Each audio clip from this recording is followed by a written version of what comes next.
3.9 part 4. So we're going to move on into surrealism. And the surrealists, just so you know, were some of the Dadaists became surrealists, and some of the surrealists were just influenced by the Dadaists. So there's sort of like all these different things happening in Paris in the 20s, in the teens and 20s.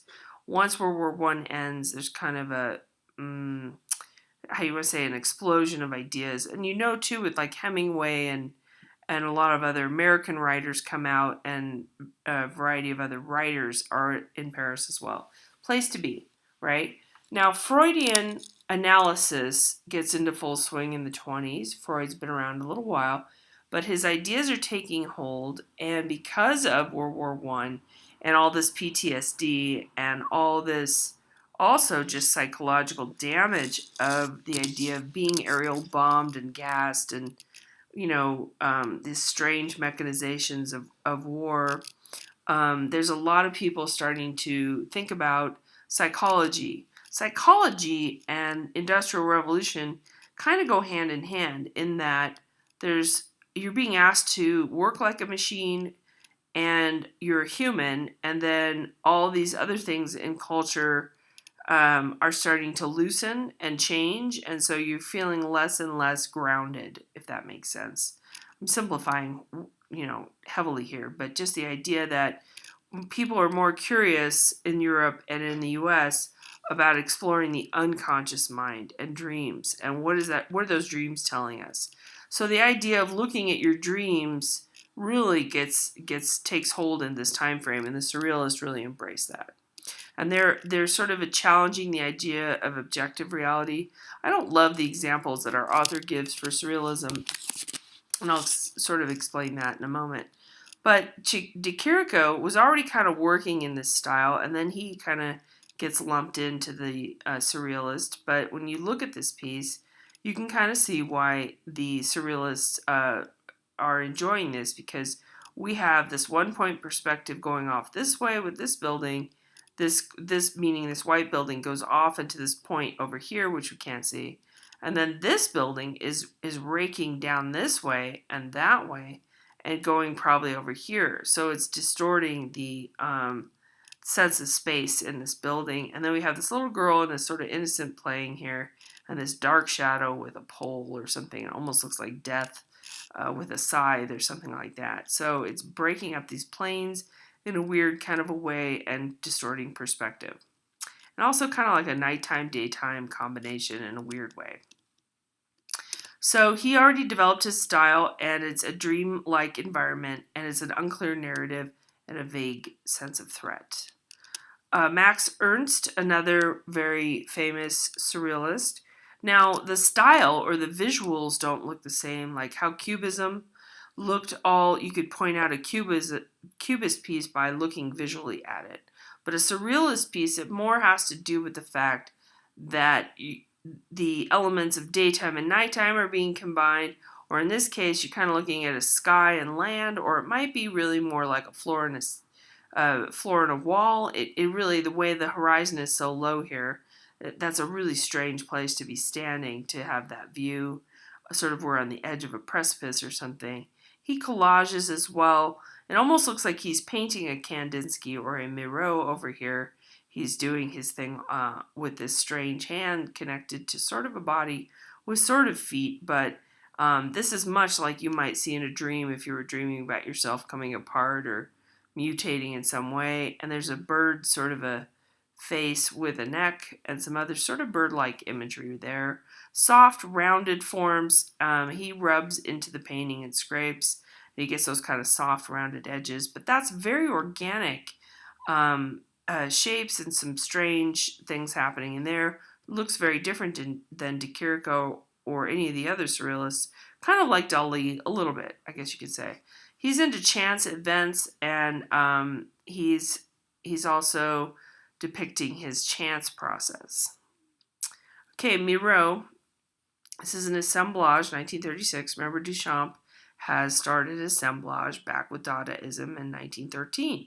So here we are 23 years later, and assemblage has taken root. People really enjoy this because it speaks to surrealism, and it speaks to Dadaism as well. But this is a surrealist piece where things are not explained to us. We have a leg, and then we have all this stuff on top of a hat.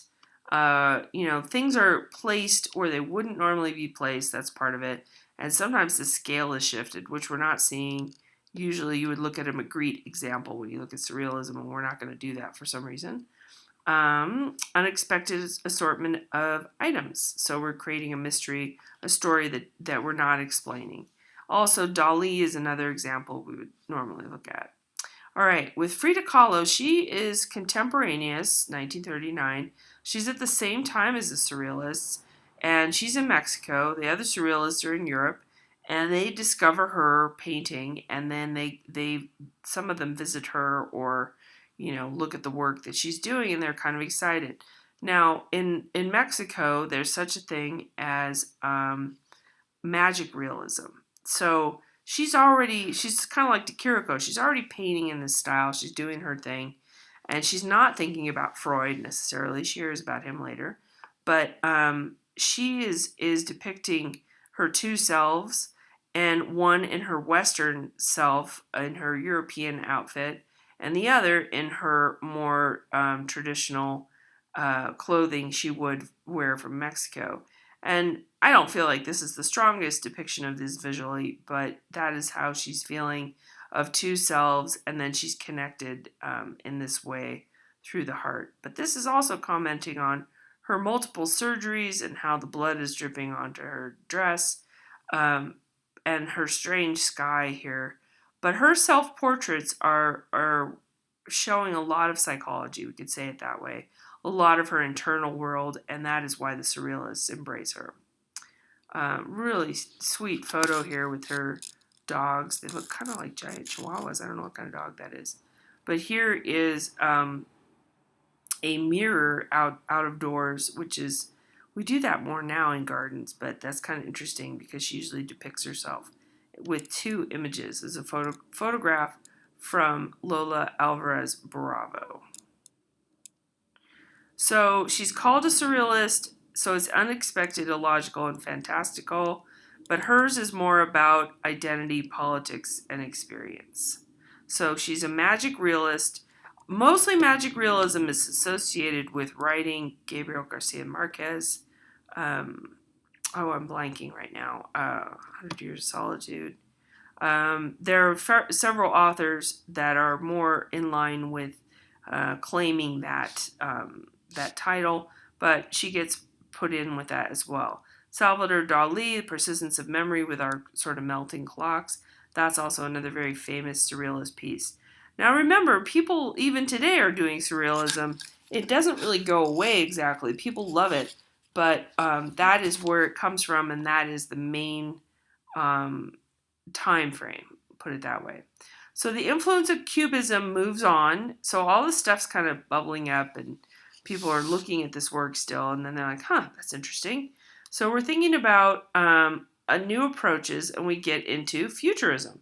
Now, the futurists, unfortunately, were aligned with fascism, Hitler and Mussolini, more to the point of Mussolini because it was Italian, basically. And the surrealists and the Dadaists were sort of aligned with the Allies and the anti-fascists. So that's something, just politically, it just happened that way. So futurism kind of has a somewhat of a dark association, but that didn't have to do with it politically. It's just that that's how those particular people decided to side with different, factions of the war. 1909 to the 20s, it's influenced by Cubism, and it's again the idea of relativity and the multiple moving through time and space and the multiple images of that movement. Dynamic movement, it's about progress and technology, has to do with fascism and expressed contempt for the past. So the futurists are embracing mechanization. They're embracing this idea of fascism. And to be fair, in the early days, and Hitler would never have come to power if there weren't some believable doctrines that they were putting out, some ideas that sounded okay in the beginning, much like our politics today, you might say, certain ideas didn't seem really horrible to start with, but as they built momentum, they became more noticeable about what they were really all about. But anyway, here we have Boccioni, a unique form, as forms of continuity in space. Sorry, I got all excited there and distracted. I apologize. So the idea that the energy we have is touching the space around us and affecting it. And so this energy is interacting and distorting the figure as we move through space. So it forcefully strides through space and it leaves behind the artistic traditions of the past. So he's trying to break from tradition here. And so does Cubism. So, that is what Cubism affects. So Duchamp, of course, he's coming back, our difficult personality. 1912, okay, very early. He's attempting Cubism here. But the Cubists reject him. The Futurists want him, but he's not really too wishing to be associated with that. It's just that he gets rejected from the Cubists because he's depicting movement, if that makes sense, and he's influencing the Futurists. So this is 1912. Boccioni is 1913, but it's kind of sort of a combination of both. Duchamp is not following anyone, although he is temporarily associated with certain styles and he is interacting with them and he's trying to find a place to be. He has his own ideas. He has his own concepts, but this is sort of his thought of Cubism with a little bit of Futurism thrown in, and he gets rejected by the Cubists. So he's combining it. Picasso pitches a fit and kicks him out, amongst others.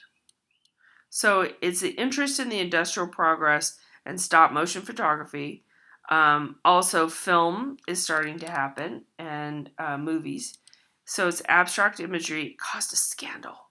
So everywhere Duchamp goes, trouble follows, and he's kicked out of the Armory Show in 1913.